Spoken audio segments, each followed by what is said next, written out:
we discussed quite a few things. We first agreed that there's a matter-antimatter asymmetry in the universe, and I tried to argue that this asymmetry should have been produced between kind of like the end of inflation or towards the end of inflation and before Big Bang nucleosynthesis. And again, Big Bang nucleosynthesis happens when the universe is about a few MeV in temperature, so this is a good reference point to keep in mind. A lot of baryogenesis models, and baryogenesis is just like the mechanism that produces a baryon asymmetry, or leptogenesis, which produces a lepton asymmetry. A lot of baryogenesis and leptogenesis models happen way before BBN, usually at temperatures 100 GeV and much higher, basically. But you can produce an asymmetry, a baryon asymmetry, very close to BBN as well. So BBN is kind of the absolute limit, basically. You have to have an asymmetry to produce the correct light element abundances, and maybe your asymmetry was produced when the temperature was 30 MeV, 50 MeV, what have you.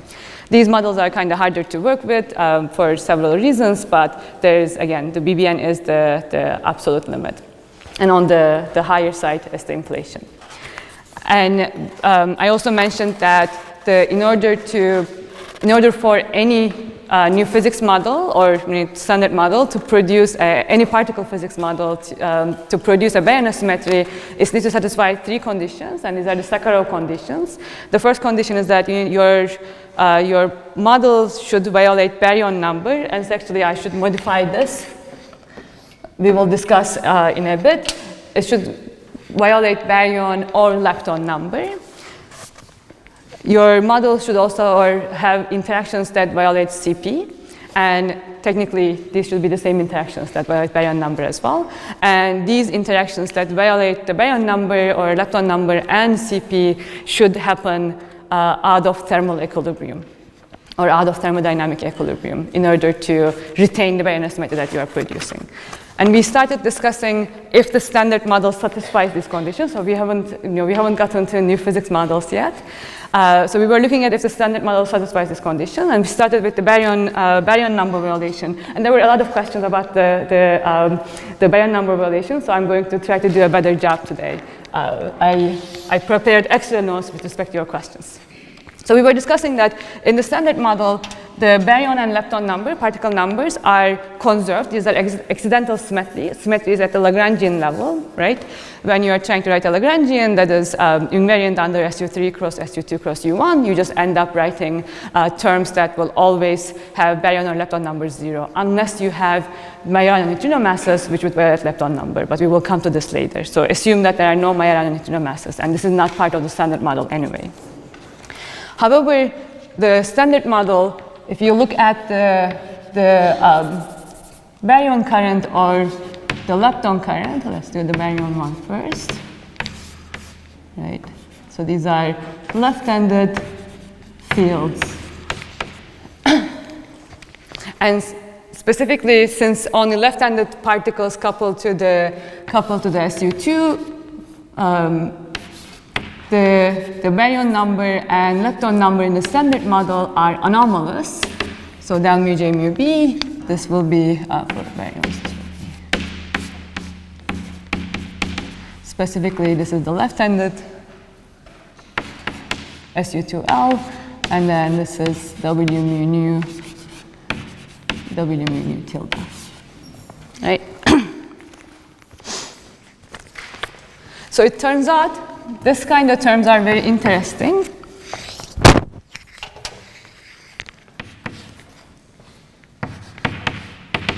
If we look at okay, let me write one more thing before doing that. You can write this term W mu nu tilde as a total derivative. And total derivatives are usually unimportant. You can integrate them away, except for this kind of term, which is quite interesting.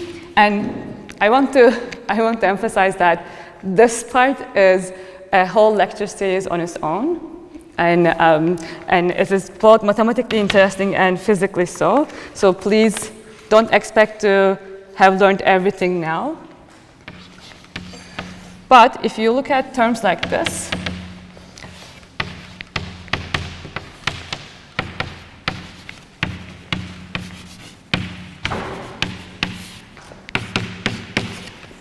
this integral doesn't have to be 0. Okay? And for the standard model,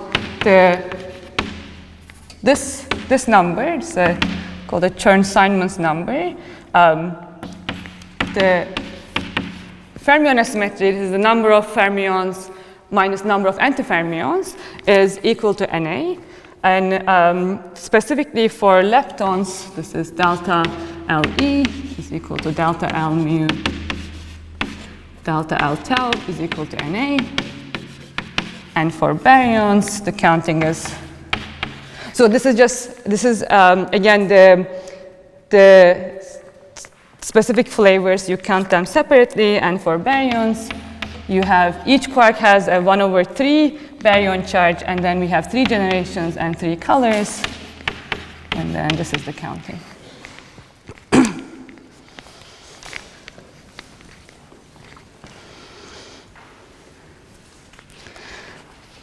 And remember, let me remind you what W mu nu was.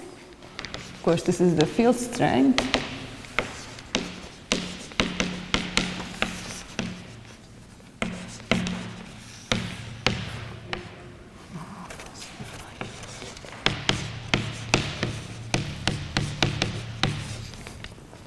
You can look at this integral in a specific gauge, and this is the one that is, I think, always used.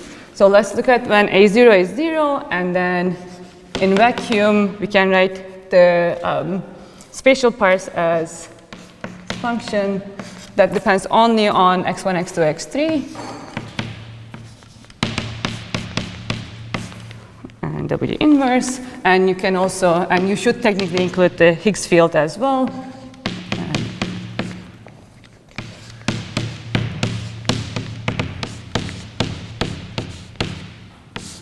So these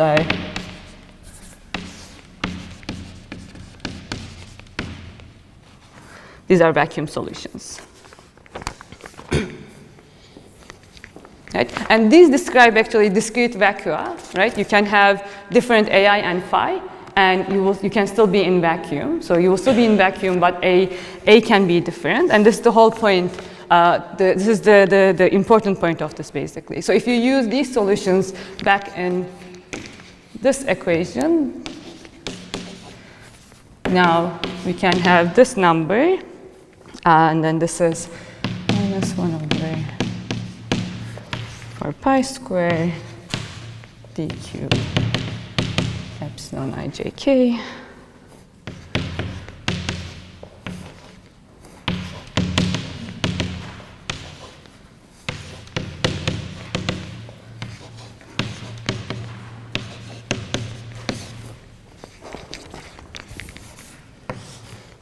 Epsilon comes from the W tilde.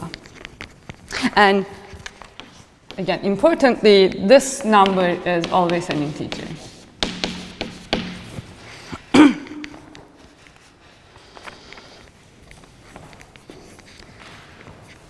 So we can have different vacua. Again, these are all solutions for discrete vacua. We can have different vacua with different NW, different integer NW. And the different vacua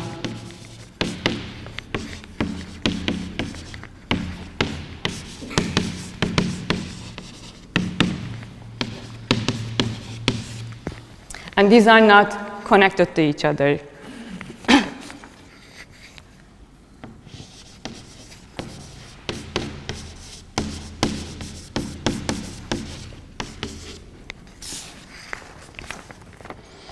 Or a better way of telling is that you cannot go from one to other without making, okay, let me write this out, cannot.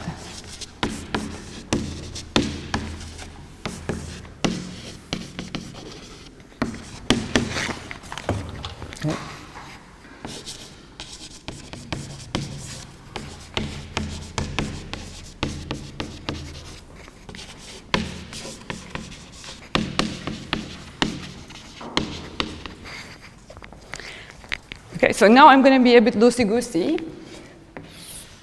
This is the plot that I was drawing at the end, which I didn't explain well. So let this be, the x-axis is different gauge fields, and gauge field, gauge potential and Higgs field configurations, right? And so these can form vacuum solutions, right? So these are my vacuum.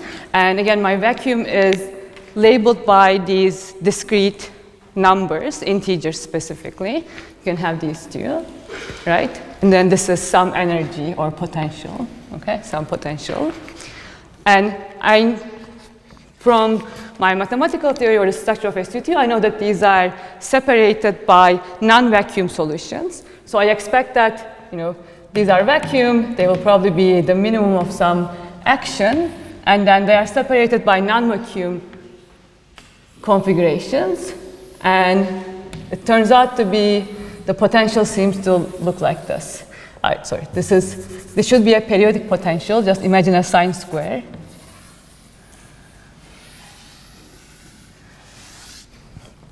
From what I write here, there's no way that you would get this potential, but people have calculated this potential, and it looks like this. Okay, so you have discrete vector here that are labeled by NW, which corresponds to different fermion asymmetries, different baryon and lepton asymmetries, and they are separated by some potential barrier, right?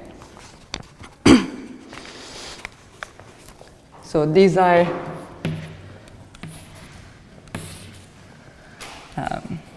vacua or minima of this potential.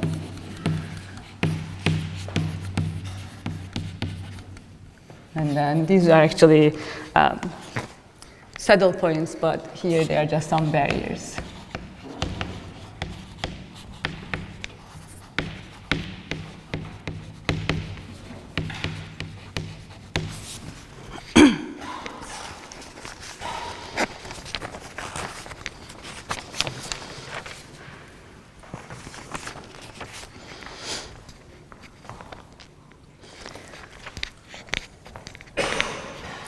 So if you are in one vacuum, then the question is, can you get from one vacuum to the other, right? Transitioning from one vacuum to the other one.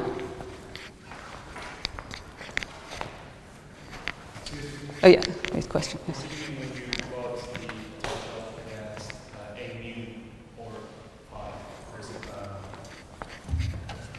It's basically these kind of different solutions. Wait, who asked the question? Right. So for different W basically, or for different AI, you can have a different vacuum. It's still vacuum, but your gauge field is your potential. Sorry? Does the bracket mean anything? Oh no, that bracket doesn't mean anything. It's just functional, but different mu. I don't know. It's like a functional of mu. The labeling is not the best. You can think of it as different NW rather than. Yeah, exactly.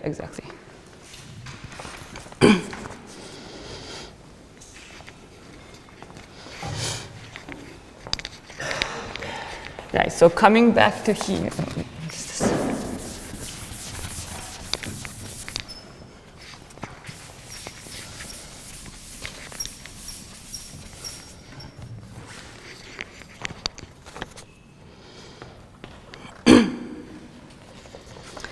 So for vacuum to vacuum transitions,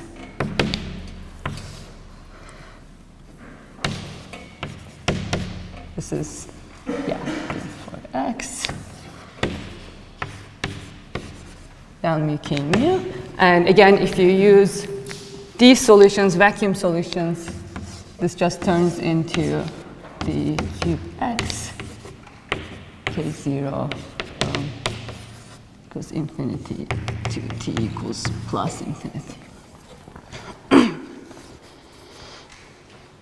And if you will, K0 is minus.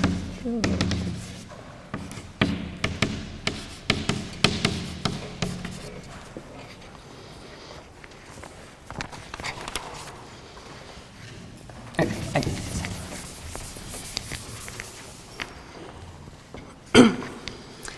Then this is, so Na, which is, I just erased it, which is also related to the baryon and lepton number. So this was equal to, for example, delta Le or L mu or L tau or 1/3 L delta B is equal to and W at equals plus infinity minus N of minus infinity. This is a long way to say when you do a vacuum to vacuum transition, you are basically changing particle number. And this, so here I only looked at the gauge fields and maybe with a Higgs basically. Obviously in your Lagrangian, which will give you your action that you need to minimize to find classical field solutions to your classical field equations, you need to include fermions as well. You can do that. It complicates the problem, but for the rest of the sketches, they won't be important. Fermions won't be important, even though obviously the fermion number is important. And it's also, also of course the Higgs mechanism is also important as well. Like your action will change above the Higgs when you are in a symmetric phase and an anti-symmetric phase. But for these kind of transitions, this doesn't matter as well. The results will apply. Okay, so this is from vacuum to vacuum transitions, which is important for low temperature energy. So especially if you are at 0 temperature, which we are basically now. So our universe is like more or less 0 temperature. And if you have at 0 temperature energy, this transition is called an instanton transition. It's basically tunneling. And you can even use your quantum mechanics intuitions to calculate the probability of this tunneling process. So if you remember the WKB approximation, the probability of tunneling from one minimum of the potential to another state depends exponentially on the potential barrier and the width of this potential, right? So you can calculate a better way to calculate this is that you calculate the what is called the instanton action, which again we won't do here. And then, okay, so these are called instanton solutions. These are solutions to the Euclidean field equations, and they minimize the Euclidean action. So if you calculate the instanton action in pure gauge is just 8 pi square over G square, and then the probability or the tunneling amplitude. So this is the tunneling amplitude or instanton amplitude.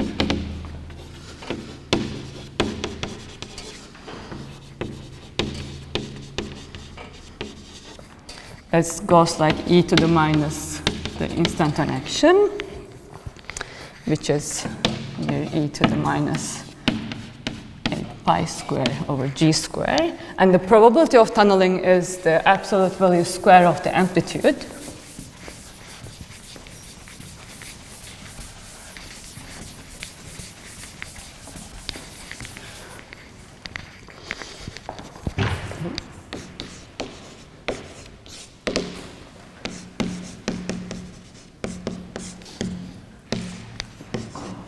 Just like e to the minus 4 pi over for weak interactions alpha weak, and alpha weak is about 1/30, which makes this probability e to the minus 170 or 60. Or sorry, 10 to the minus 170. Okay, again, this is at 0 temperature. To go from one vacuum to the other, you need to tunnel, and tunneling is an exponentially suppressed process. And the probability of tunneling from one vacuum to the other vacuum is 10 to the minus 70. Again, also the tunneling will mean that you will change your baryon number or lepton number. So the baryon or lepton asymmetry, you will produce a baryon or lepton asymmetry if you start from n equals 0 or delta B equals 0. So this also tells us that since our universe is basically at 0 temperature now, we are stuck with the symmetry we have. We won't be changing it anymore. I mean, I guess we could with 10 to the minus 170 probability. It's just a very vanishingly small probability. So this is at 0 temperature. I told you that the standard model actually violates baryon and lepton number. It just doesn't do it at 0 temperature. If you go to high temperatures, it's a different story.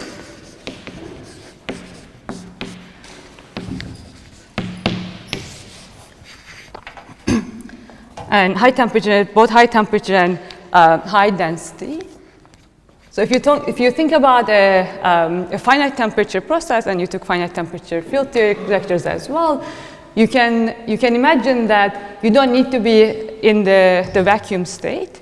There will be some energy levels between these potentials. Again, just like imagine from quantum mechanics, this is a periodic potential. It has some energy levels associated with it, and you can calculate those energy levels. And if you're at finite temperature, there's a probability that you could be occupying those energy levels, right? The occupation goes like the Boltzmann distribution, basically. So you will have, if you have some energy, your Boltzmann distribution will be like e to the minus energy of that level over the temperature. Okay, so this is the occupation probability for that energy level. Okay? Again, this is just thermodynamics, basically. So these energy levels, so there are these energy levels, and then there's the maximum energy level, and then you will be on top of the potential, basically. You're not in a vacuum state anymore, but you're in finite temperature. This maximum energy is called the E-Sphaleron. This is Sphaleron energy. And these maximum energy configurations or solutions are called Sphaleron solutions. So at 0 temperature, you have instanton solutions that change from one vacuum to the other. Sphaleron solutions are not, or Sphaleron configurations are not from vacuum to vacuum. You are in a non-vacuum state, and then you can go to a vacuum state. So here, the relevant process can be sphalerons. And the probability that you will be at the top of this potential is e to the minus e sphaleron over t, right? So in this case, tunneling is not necessary.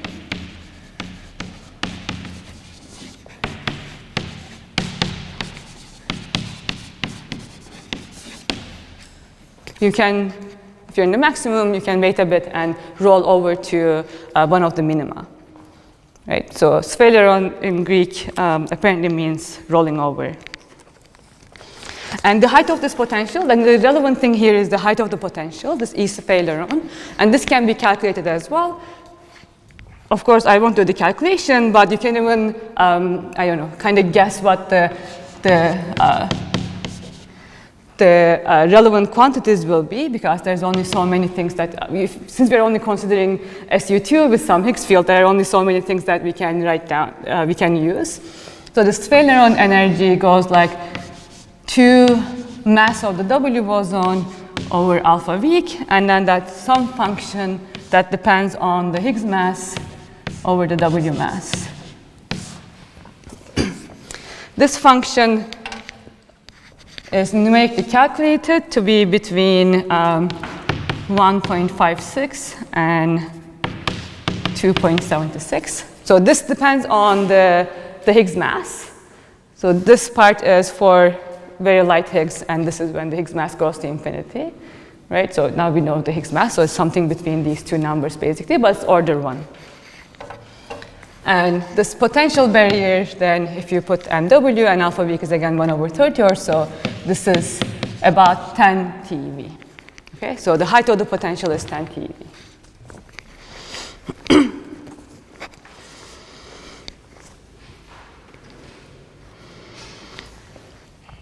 Right?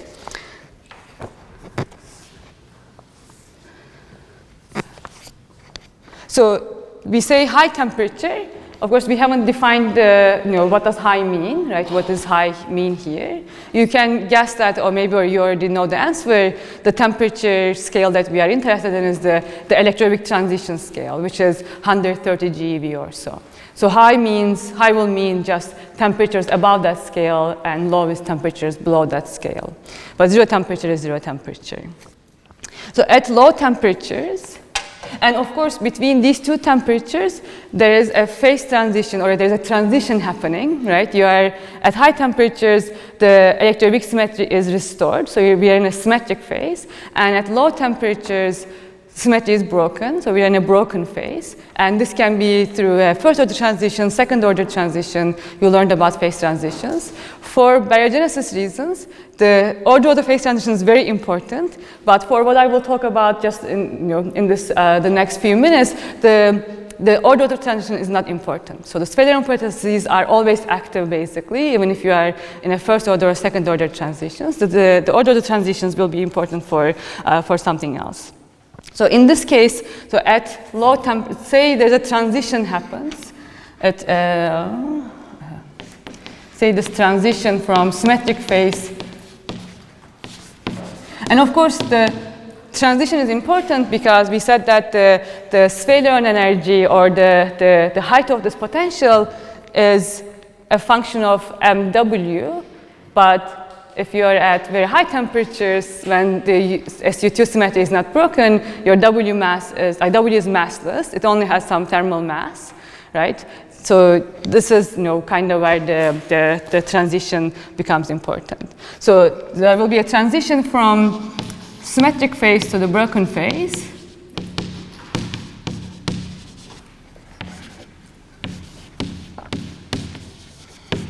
And let's say this transition happens at some temperature, some critical temperature Tc. Okay. What exactly Tc is not important right now.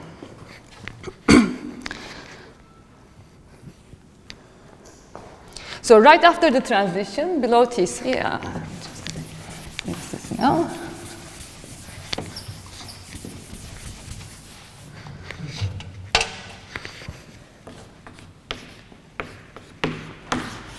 This is after the transition.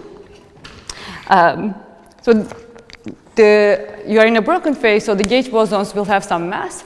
Usually, right after the transition, the gauge boson mass is not a zero temperature mass yet.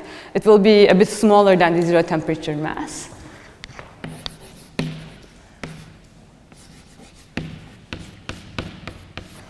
Now, this is true for first-order transitions or second-order transitions as well.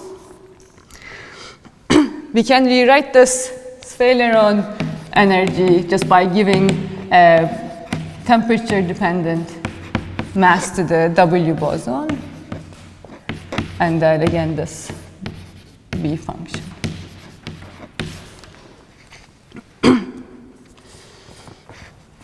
And the Sphaleron rate will be, let's call this gamma Sphaleron. So again, in order to make a transition, you want to be occupying this highest level energy. And the occupation number of this highest level energy is Boltzmann suppressed. So you expect to have a Boltzmann suppression factor, e to the minus e Sphaleron over temperature. So the Sphaleron rate, which is the probability of making that transition, which is proportional to probability of occupying that energy level, will be proportional to the exponential factor, and then there are some coefficients for dimension counting, and this goes like C times temperature to the 4, and this exponential E Sphaleron over temperature. And again, to remind you, right now, Sphaleron energy depends on temperature. Okay, so this is just below the critical temperature. Let me go here.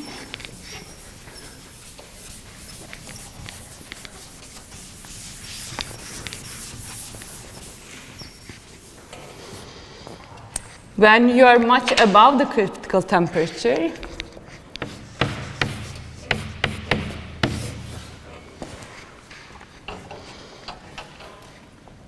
So much above the critical temperature, we are in a symmetric phase, and our gauge boson masses only have a temperature contribution. Like the Higgs process hasn't happened yet. So the gauge boson masses, MW will go like maybe G squared T, right? And if you look at this Boltzmann expression, I guess I could have just write it here. It will be easier to have it look here.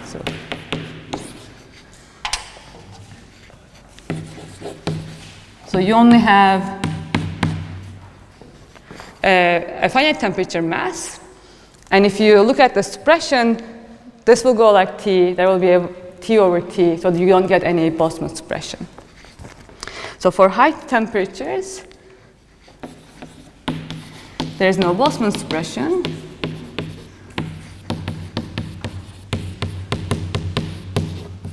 And the Seyda rate is, okay, from power counting, you can say the Seyda rate is going to be maybe alpha V T to the 4.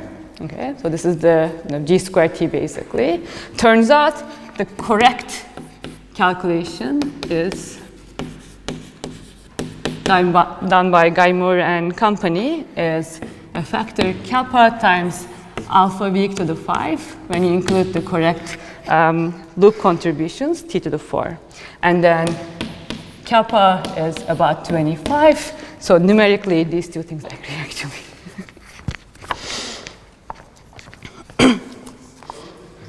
Yes, and kappa is calculated from lattice. Sorry, yes. What definition are you talking about, the electroweak one? Yeah, electroweak one, that's right, yeah.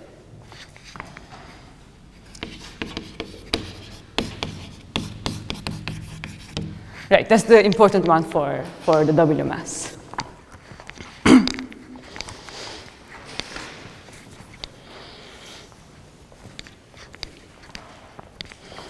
So at high temperatures, the standard model processes, these are standard model processes, we didn't include any new physics really. So these standard model processes that change baryon number or lepton number are not suppressed at all. They are very active, and their rate goes like alpha weak T to the 4. And then as soon as, or shortly after the electroweak transition happens, again, first order, second order, is not important for the Seyda process itself at this point. The Seyda processes become exponentially suppressed, so you stop violating baryon number. Okay? So this is a very good thing because standard model seems to be violating baryon number, and you will see that it's actually very efficient at high temperatures. So technically, for baryon number violation, if you want to explain baryogenesis with new physics models, and a lot of new physics models rely on the Seyda processes to violate baryon number. These are the electroweak baryogenesis models, basically. So the standard model is really good at violating baryon number. And when we say really good, we want to compare this rate to something else, basically, to see if it happens efficiently or not in the early universe. And for that, we can compare it to the Hubble rate. So we say that these processes are in equilibrium. So these baryon number violating processes would be in equilibrium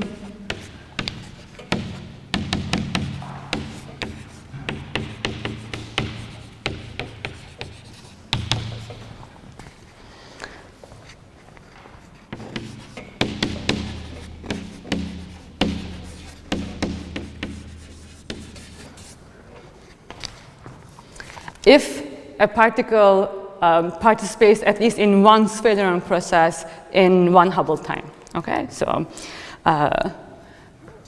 universe if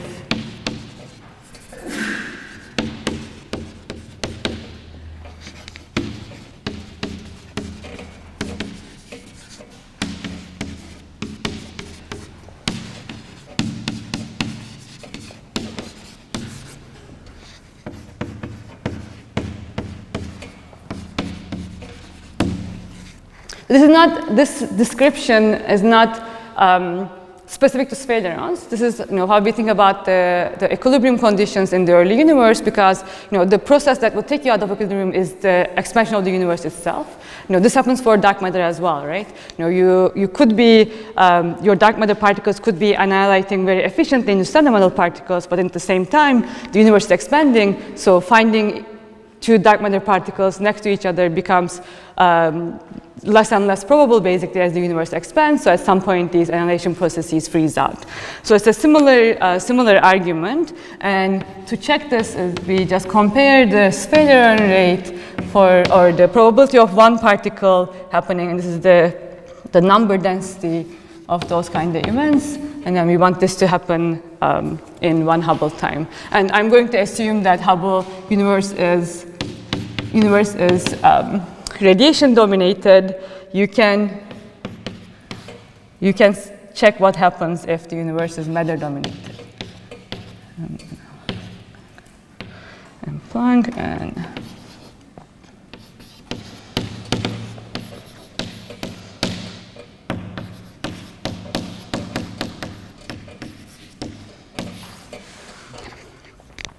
and then number density of these things go like T cube.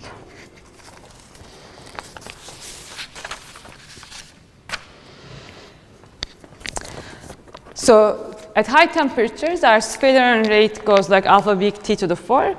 So 4, and then we want to find the temperature when the sphaleron processes are very active. So for high temperatures, this gives, let's say, T sphaleron is about 10 to the 12 GeV. So if I make a temperature plot here,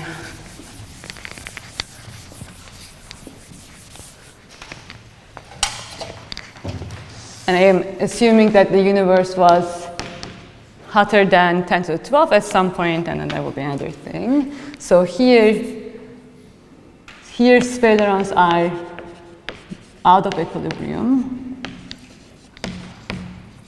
They are not efficient enough because the universe is expanding too fast. Okay. And then for the low temperature case,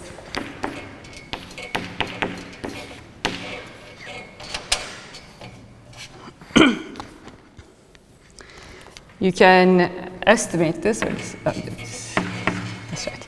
We can estimate this, so this gives T exponential of WT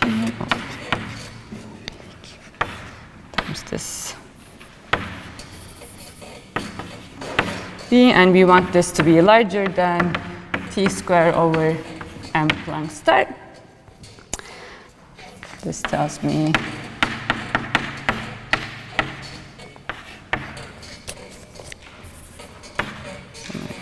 there.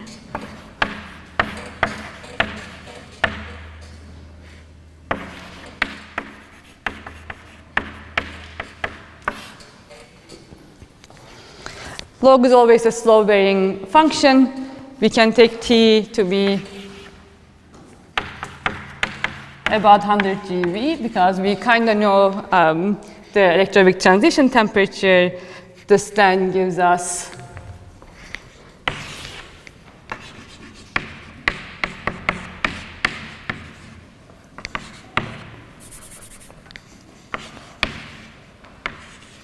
this is 34.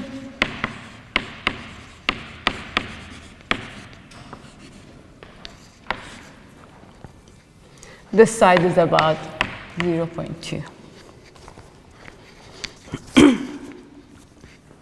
Right? And then this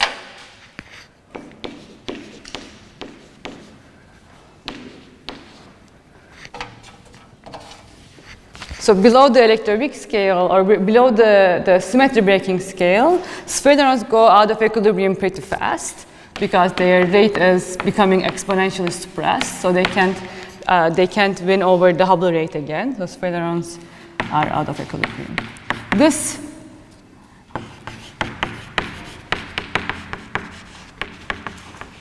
The exact temperature is calculated on the lattice, and it is about 130 GeV, technically. So between these two temperatures, these processes are very active.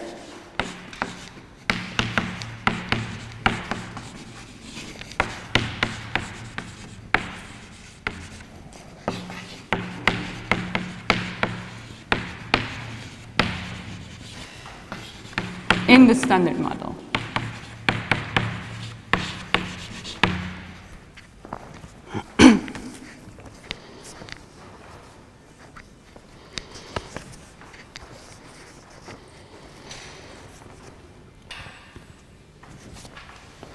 Right?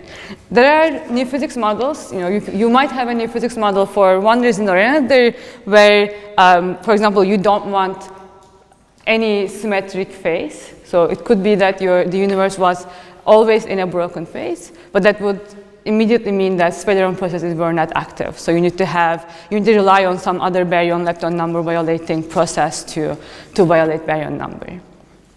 You cannot rely on sphalerons anymore. But if you are doing an electroweak baryogenesis model, this is usually the story that the sphalerons are the ones that are producing baryon or lepton asymmetry. Another important point is that even though sphalerons violate B minus L, or technically they violate B plus L, they still conserve B minus L by sphalerons.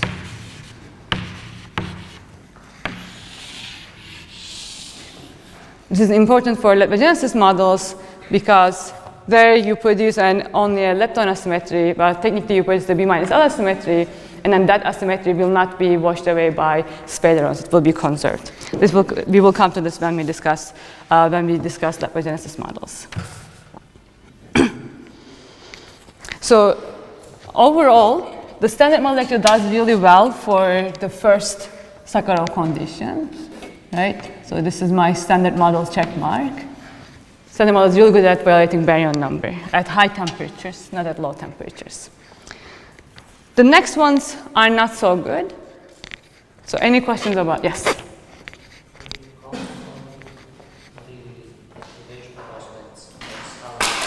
Sorry, I couldn't hear. On the observation prospects of sphalerons. Okay, observation prospect of sphalerons. I would say non-existent. So the fact that we came to this rate was at finite temperature. So if you want to, this is to say that if you want to excite sphalerone processes, you expect to run an experiment at this temperature basically, which is, I don't know, probably impossible. So currently, the experiments that are looking for the QCD phase transitions, they can go up to 100 MeV or 200 MeV, right? Or maybe a few hundred MeV. This is the scale of the QCD transition. And you need to be colliding heavy nuclei to form a plasma, which will give you a temperature. So even though LHC is running at high energies, it's not a high temperature machine. You are at 0 temperature, right? You are not producing a thermal plasma, so there's no temperature to begin with. I know there are papers that say that even at LHC, you could be able to excite sphalerone processes, but these are weak processes. So I think you will always be down by weak cross sections, basically. And technically, okay, so sphalerons, yeah, I don't know. So even in a gravitational wave signatures, sphalerons will not leave a specific signature, basically. Gravitational waves is only from the first order phase transition and the latent heat that is coming from that transition. I know, so this is for electroweak sphalerons. The similar instanton processes exist for QCD as well, because QCD also have, of course, a chiral anomaly, right? And then if you are looking for the QCD phase transition, you expect that you are also exciting these instanton processes as well. I'm not a QCD person, so I don't want to say something maybe obviously wrong, but my understanding is that when you are looking for the QCD transition itself, and when you are searching for if the QCD is a first order transition or not specifically, well, it is a crossover in the standard model, but experimentally verifying that, you are looking for certain thermodynamic quantities that describe that plasma as it's going through the phase transition from quark-gluon to hadronic phase, or the other way around, from hadronic to quark-gluon plasma. And one of the properties is like the ellipticity or the, some geometry of the plasma. And I think that depends on if you are exciting instanton processes or not. And yeah, this is the extent of my knowledge for QCD. But for electroweak sphalerons, I don't think so. It's just like we think that they exist, and we obviously have a baryon symmetry. If it's an electroweak baryogenesis scenario, then it probably comes from, most probably comes from sphaleron processes. Yes? Yeah, you. Yeah. So what do we mean exactly by sphaleron processes? Are these like pure configurations that somehow Yes. scatter? Right, so these are not particles, they're like quasi-particles, right? You would have basically a quasi-particle, like a phonon basically in some metal, right? And then these sphalerons, they would be coupling to all of the fermions, quarks and leptons. So you would have 12 fermions basically, and they would interact in the size of the sphaleron. So you will be producing 12 jets, for example. No, sorry, 9 jets and like 3 leptons. So if you see such a process, I think maybe that comes from a sphaleron. Yeah. Yes. So in the context of the sphalerons, you had a thermal distribution of states at one end, Yeah. and you said that if you get to a high enough state, you can just roll over, and Yeah. that's essentially a sphaleron. Yeah. But you could imagine a situation where the two neighboring vacua all have a population of states, and then, like, in some sense, could you just bounce back and forth? Yeah, I mean, you are doing all of the transitions that you are doing, so, right? So, like, you don't need to roll over to one, you can just, like, roll over to the other one and then, like, continue doing that. It's just, like, on average, if are you ending up at a different state than you started with? Well, on average, if you keep bouncing back and forth, don't you, like, get a situation where average position is, like, at the top of the hill, or is that somehow just not allowed? Oh, so, I mean, it's the same thing, like, for any particle with a thermal distribution, right? As the temperature cools down, it's, like, less probable that you will be stuck at the top of the hill. Okay, so when you're cooling down, you're forced to go down. Yeah, exactly, yeah. Yeah, at very high temperatures, you're just occupying all the space. Yes? So they should violate CP. Oh, CP, I'm just coming to CP. Okay. Yeah.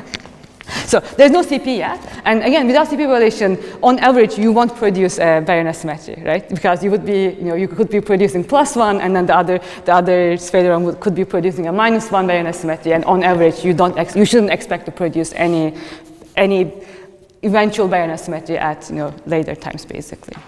For that, you need to have CP violation. And let me get to CP. If there are no more questions, I'm going to go to CP violation, and this will be relevant. Okay, very good. So let's look at CP violation. And again, you already know the answer. The standard model has CP violation, of course, because people got Nobel Prizes for showing that standard model has CP violation.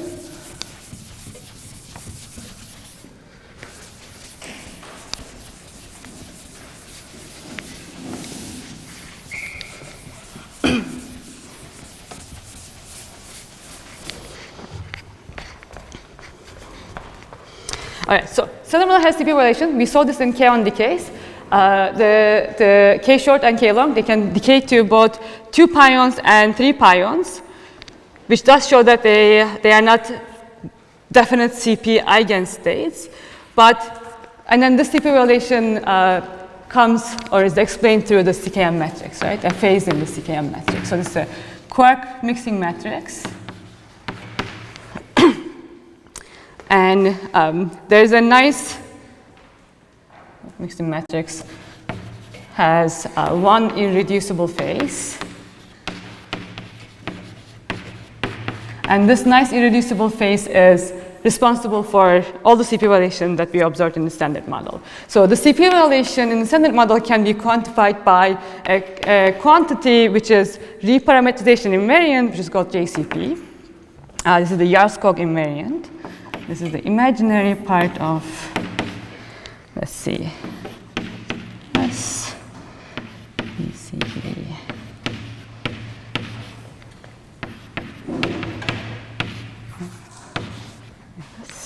And then this in the parameterization that we usually use, delta 1, 2,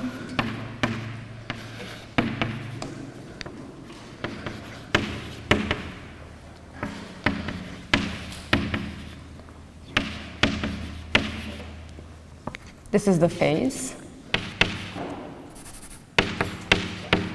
And these are the quark mixing angles that we measured. And this number is about 10 to the minus 5. So again, this is called the Yarlskog invariant.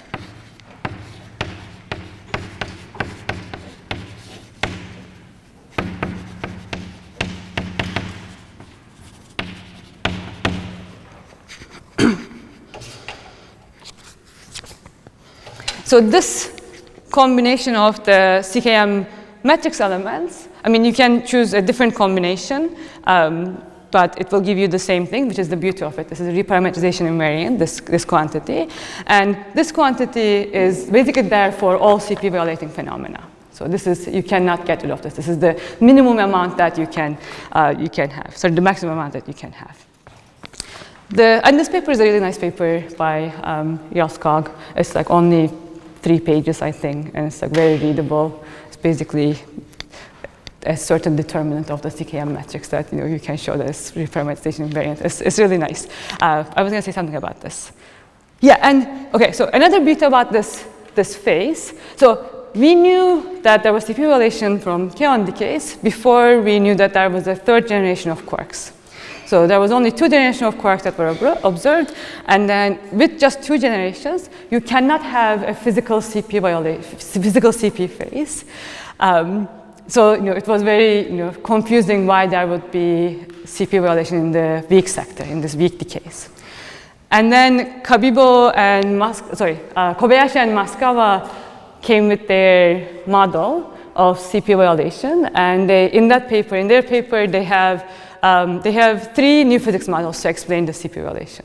One of the new physics models is that you need to have a 3rd generation of quarks, and then when you have a 3rd generation, what was then the Kabibov matrix becomes a 3x3 complex matrix, and then you can show that there's one irreducible phase that you cannot get rid of by field redefinitions, and that allows you to have CP violation.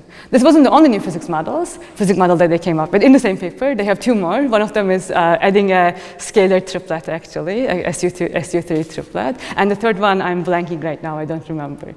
So this is to tell you that this amazing model that we have was actually one of the new physics models that the same people came up with. So if you are working on several new physics models at the time, this is what happens basically when you're working on new physics models. You hedge your bets. Okay, very good. Well, this is also to tell you that again, if you have CP violation in some process, that means that all 3 generations of quarks,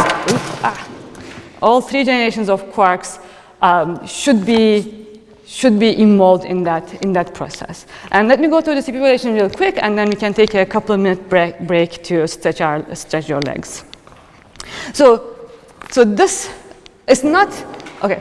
When you think about producing the baryon symmetry, it's not immediately clear how this CP violation would enter the calculations, and this is even for new physics models, like electroweak baryogenesis models, this can be quite complicated. When we talk about the electroweak baryogenesis, I will do a short calculation, but for the standard model, assuming that there is some out of equilibrium process, like a first order phase transition, which will go through bubble walls and stuff that you learned in your phase transition lectures, still, how this standard model, how the CP violation feeds into the final baryon symmetry is a quite complicated process. So you basically need to look at the interactions of the plasma with the bubble wall. So you have some bubbles of the new phase. Inside the bubble, your Higgs electroweak symmetry is broken, so Higgs has a web, and outside the bubble, you are in the symmetric phase, right?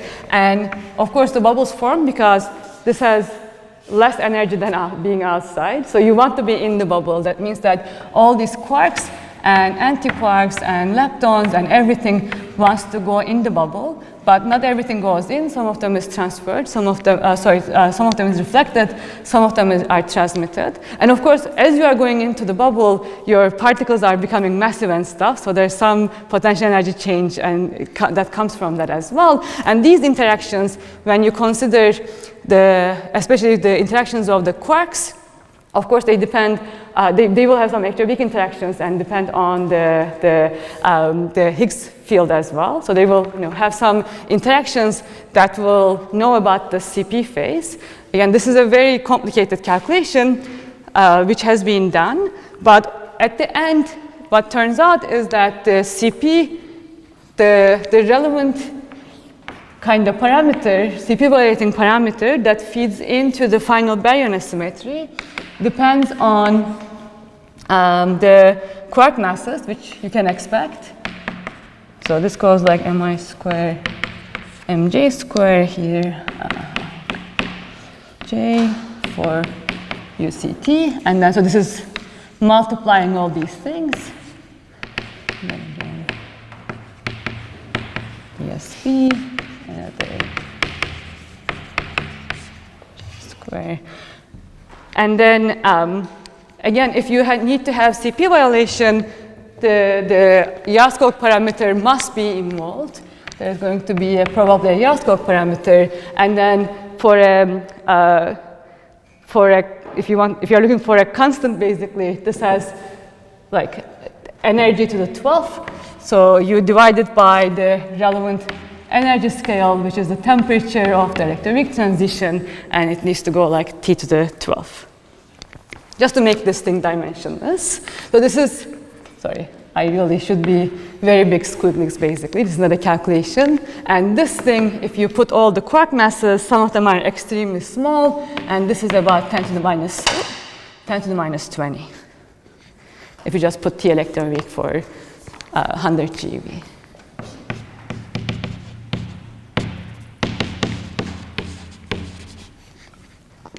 Again, you can kind of guess this behavior, because we also know that if quarks were degenerate, or if two quarks were degenerate, you again wouldn't have CP violation. So you can think that, oh, then the CP violating effects should go like quark mass squareds difference, quark mass differences. Anyway, the much careful calculations get something like 10 to the minus 18 and 10 to the minus 20. This is again assuming if the electroweak transition was first order, so that you would have these nice bubbles, basically. And of course, we know that nothing is, this is not, the standard model electroweak transition is not first order to begin with, so take this number with a grain of salt anyway.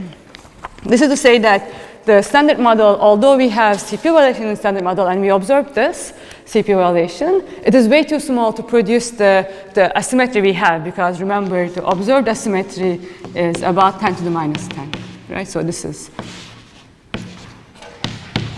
too small. There are new physics models that basically try to raise the quark masses in the early universe. So if all quarks were very heavy, you wouldn't get this suppression. This suppression is basically coming from the up and down quarks. They are very, very light. But if all quarks were about the top scale, which is also around 100 GeV, 200 GeV, maybe you don't have this suppression. I think those are very interesting models. They have problems with perturbativity, unfortunately, but that's pretty much the only way that you can include the CKM phase. Of course, there could be another CP violating phase, or there could be two more CP violating phases in the standard model, right? There could be a phase in the PMNS matrix, lepton sector. You probably learned about this when you took the neutrino lectures. I will mention this when we talk about Leptogenesis later. So that phase, the standard model one, or the one in the PMNS phase, seems to be not really relevant for lepton asymmetric production. You still need extra phases. There could also be a theta bar term, a theta bar GG dual in the QCD sector, but even if that was large, the QCD sector doesn't violate baryon number, so it's not clear how that connects to the baryon number violation to begin with either. So it feels like CKM would have been our only hope, but it doesn't do anything good for the baryon asymmetry. Okay, so why don't we take a couple of minute break, like get up, and then just a few minutes. We only have half an hour left anyway. Question. Yes. All right. Very good. Let's try to finish by lunch. All right. So I argued that standard model has CP violation, and the CP violation is very interesting. However, it is not relevant for the generation of Bayesian symmetry because the effects of it are just way too small to generate the 10 to the minus 10 Bayesian symmetry we have. So the second, this is like one of my gripes with the beautiful standard model is that like it gives us CP violation, which is a very interesting phenomena, and it seems like it should be related to the Bayesian symmetry of the universe, but it's just too small. Like, why is it even there if it is not doing any good for us? So this is, I'm going to put a big cross here. Again, CP violation in standard model, even though it exists, it is not enough for the Bayesian symmetry. So you always need some new physics model that will give you extra CP violation. And this happens in electroweak baryogenesis models as well. Electroweak baryogenesis models, we come to them towards the end of the lectures. They rely on the sphaleron processes or sphalerons to violate baryon number, but they still need extra CP violation. And of course, you also know that from your phase transition lectures, standard model also does not have any process that is out of equilibrium at the temperatures that we want, right? Again, we want to produce a Bayesian symmetry at temperatures way above the BBN possibly, right? So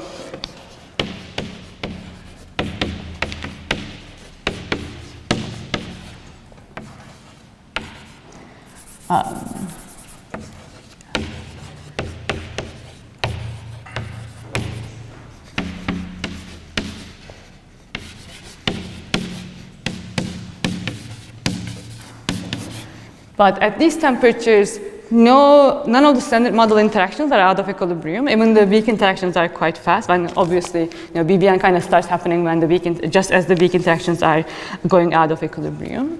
For a while, it was hoped that the electroweak transition, which happens around 100 GeV, 130 GeV, was the first order phase transition. So if the electroweak symmetry breaking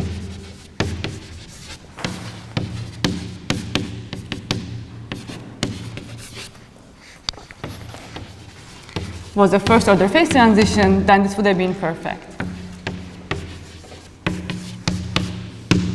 First order phase transitions, these happen, these are kind of violent processes with the bubble nucleation and all. So these are usually an out of equilibrium processes for the definition of the out of equilibrium that we care about. But of course, we also know that, and you must have learned this in your phase transition lectures, is that this would have only happened if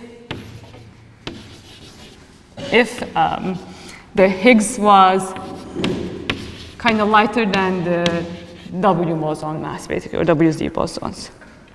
So if our Higgs was lighter, just a bit lighter, right? Our Higgs is like, what, 125, and this limit is like 80 GeV, 70 GeV. It could have been half as massive.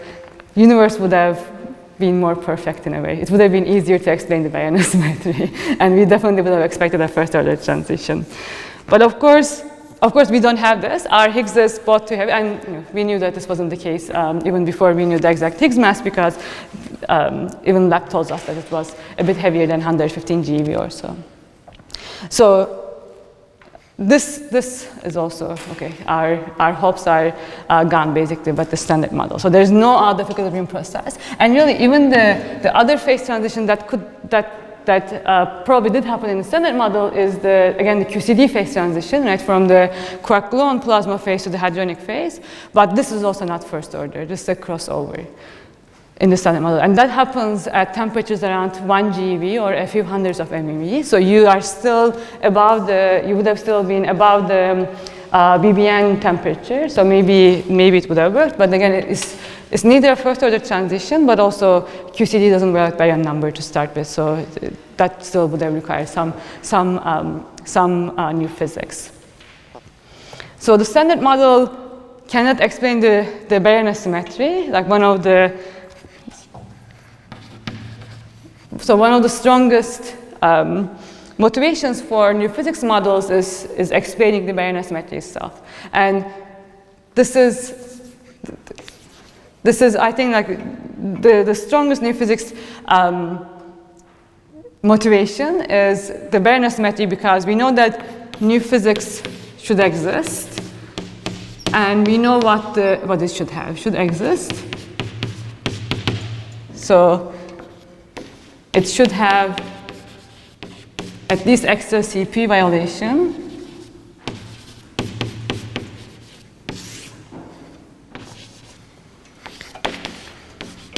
And of course, you can also have a new process that violates baryon or lepton number, but you don't have to. You can still use those failerons in the standard model, but you have to have extra CP violation.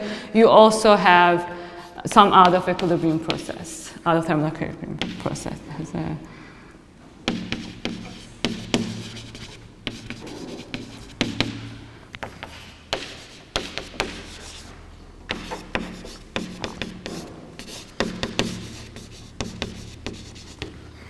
Right?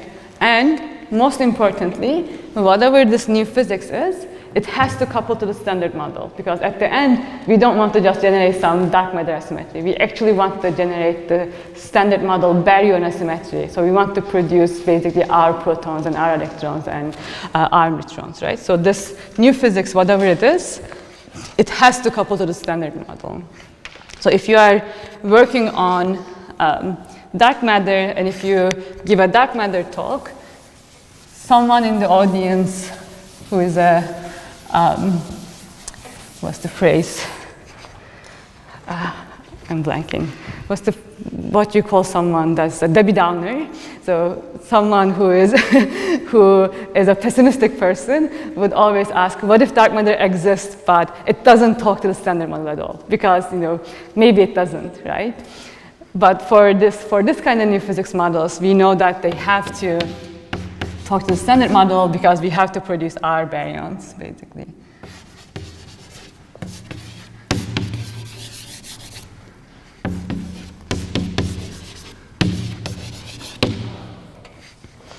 I work on dark matter as well, so I'm not just testing dark matter models. And when someone asks me that, what if the dark matter doesn't talk to the standard model at all, my go-to answer is that, both the standard model and the dark sectors should have been produced probably at the same time after inflation. So at some point they should have been talking to each other. So why not they don't talk to each other now as well?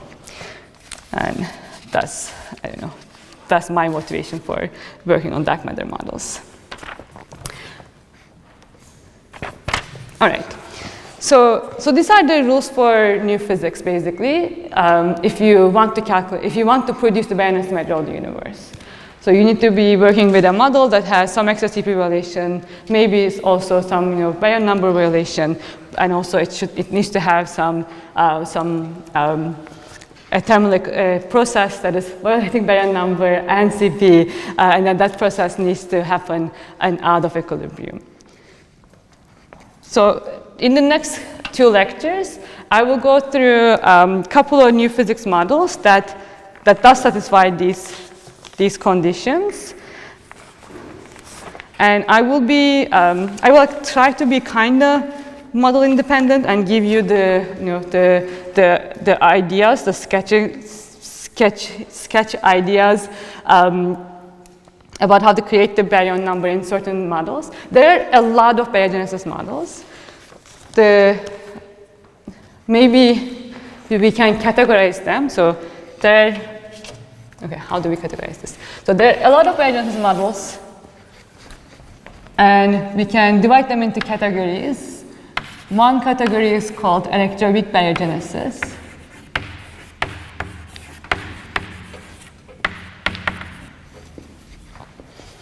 So electroweak baryogenesis models, these rely on the standard model's failerons to violate baryon number. And we know that standard model does not have a first order phase transition, but it's actually quite easy to get a first order phase transition if you add extra scalars to the standard model. You can even just add one scalar singlet that couples to the Higgs, and then you would, for certain parameters of that coupling and the singlet mass, you will get a first order phase transition. Again, you must have seen this in the phase transition lectures already. And when you have an extra scalar that is coupled to the Higgs, and through that coupling, it couples to the quarks as well, you can also have CP violation in those couplings, basically. So adding extra scalars to the standard model, extra Higgs doublets, well, okay, you will get a talk about the 2HDM baryogenesis models apparently this evening, but adding extra scalars to the standard model is usually pretty easily gives you all the conditions that will generate a baryon asymmetry, barring experimental constraints on those models, basically. And one of the more famous 2HDM models, of course, is MSSM, right? In MSSM, you always have a 2X doublets, and MSSM is even more constrained. So the electroweak baryogenesis in the most vanilla MSSM doesn't work. Now, this category is electroweak baryogenesis, and electroweak baryogenesis is like super nice because you are relying on a first-order phase transition in the Higgs sector, which will create gravitational waves. And also, since you are coupling to the Higgs field, you could look for it at the LHC. So there's like a lot of signals, not directly related to the baryon asymmetry, generation of the baryon asymmetry, but at least related to the parts of the baryon asymmetry. And then in some other, another category of models is, of course, models of leptogenesis, which we will talk about as well in the next lecture. In leptogenesis models, you're actually producing a lepton asymmetry, which then is partially processed into a baryon asymmetry through sphalerons. And then in this case, the out of equilibrium process is the out of equilibrium decay of a heavy neutrino. So you have some heavy right-hand neutrino here, decays out of equilibrium, and then these, we will see that these decays could have CP violation.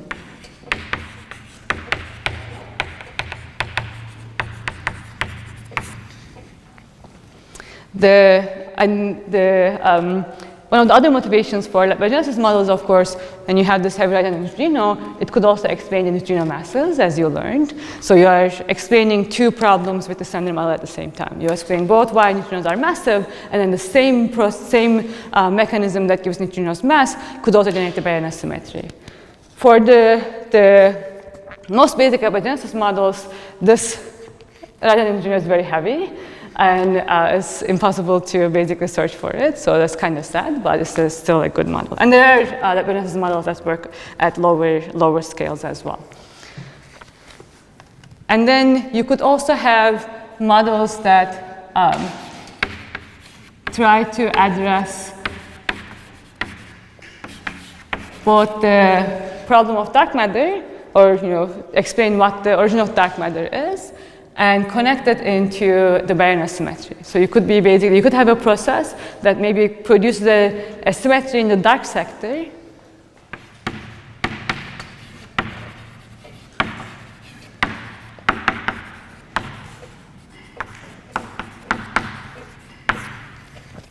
and then this dark sector, you require that it has some connection to the standard model, and the asymmetry that you produce in the dark sector is like translated into an asymmetry in the visible sector through some portal, like a Higgs portal, lepton portal, what have you.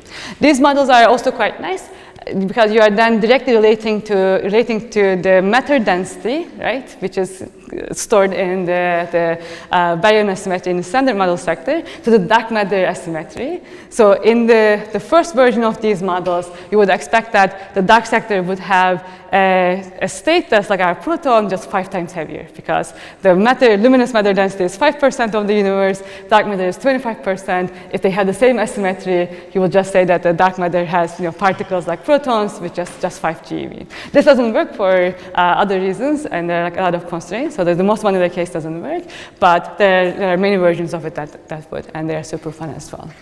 And what creates the dark matter asymmetry is anyone's guess, right? That's your playground. You could have even a standard model-like thing with just like a little bit lighter dark Higgs, basically. And then these things would work perfectly, and then maybe that asymmetry is translated into the standard model asymmetry that we have. What other kind of baryogenesis models exist? There's also this thing called, I probably won't have time for this, but there's afflectine baryogenesis, which is super fun. I will include references for this. And then there are models, type of models called spontaneous baryogenesis, which I will try to talk about.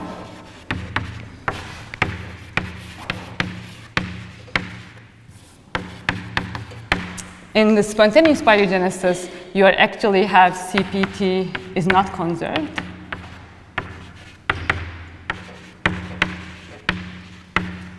So you don't need to be out of thermal equilibrium. The third Sakharov condition doesn't have to be satisfied, which is super interesting. So in the next couple of lectures, I will first talk about the leptogenesis model. I will actually first start with a generic scenario where you have some particle, heavy particle that decays out of equilibrium to just give us an idea of what kind of conditions you require. And then we will apply it to leptogenesis, like the minimal seesaw leptogenesis. And then in the next lecture after that, we will talk about electroweak baryogenesis. And again, I will try to sketch the calculations. Electroweak baryogenesis calculations can be very messy. We will talk about electroweak baryogenesis, and then if we have time, I will try to talk about spontaneous baryogenesis as well. All right, so now we break for lunch. Thank you.